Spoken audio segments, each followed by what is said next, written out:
guys. Very easy, simple to make, and I'm going to show you how we do it. It's called the baby wipe technique. Any baby wipe will do. Fold it in half and get yourself some kind of container. I'm going to use Garden Green, Real Red, Crushed Curry, and Tangerine Tango. Put the colors randomly.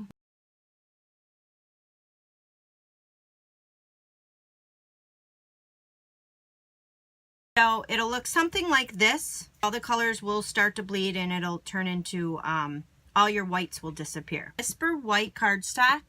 This here is measured out at 5 by 3 3/4. And we're going to use the stamp set, Colorful Seasons. We're going to use the large leaf and the small leaf. So we're just going to take and stamp out leaves randomly on our piece of Whisper White. The first thing you're going to do before you stamp is you're going to get your Versamark ink on your leaf. So you just want to kind of take your leaf and put it down in one area, lift off, and then just kind of ink it on your paper. Look at how pretty that turns out.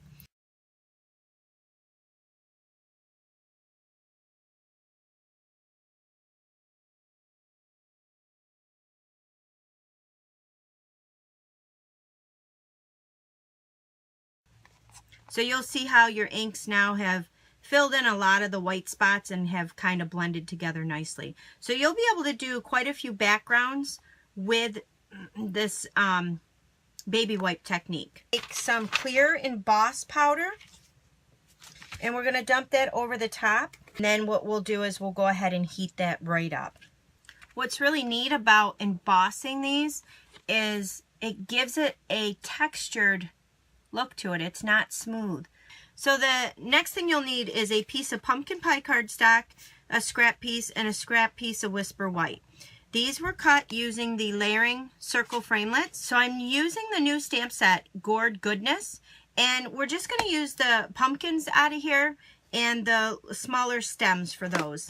And the colors I'm using are Daffodil Delight, Pumpkin Pie, Soft Suede, and Crumb Cake for the pumpkins. I'm just going to use my foam mat to do my stamping on because these are photopolymer stamps. I'm going to take the second part, which is the darker part, and I'm going to stamp that first. That I'm stamping with the pumpkin pie.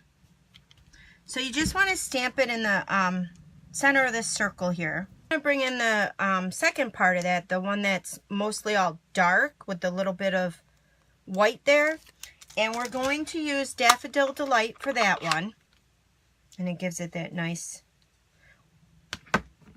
glow on there. And we're just going to put the stems on top. So I'm going to stamp in Soft Suede the piece that looks like the stem with the stem lines in it, and then you're going to take your second part of that stamp, the one that's more solid, and we're going to use Crumb Cake for that. And you could leave it just like that and put it on your card. Hello Fall from Mary Cafe, and stamp it right over the top of that piece of sticky note. And you can just kind of put that over where you don't want the portion stamped. And we're going to stamp that out in basic black. Then I'm just going to take and keep everything on the blue sticky note except for Hello Fall. And I kind of went over my pumpkin a little bit with the hello, and then you'll see that you have your Hello Fall stamped out there and everything else is on your sticky note. So the other thing that I did with this is I just took my pumpkin pie ink pad and I just kind of rolled it around the circle here. I just took some snail adhesive and just glued that to the scalloped circle. Then what you want to do is take your piece of pumpkin pie cardstock. This is an A2 card, so it's 5.5 by 4 1/4. And you're going to bring in your piece that you have embossed earlier with your leaves. And I'm just going to take some fast fuse. You can use snail adhesive, so it'll look like that. Then I just took a bunch of Stampin' Up! Dimensionals and put it on the back of there. And I'm just going to pop that right up in the front of my card. That's all there is to that card. So I hope you guys enjoyed. Thanks for watching.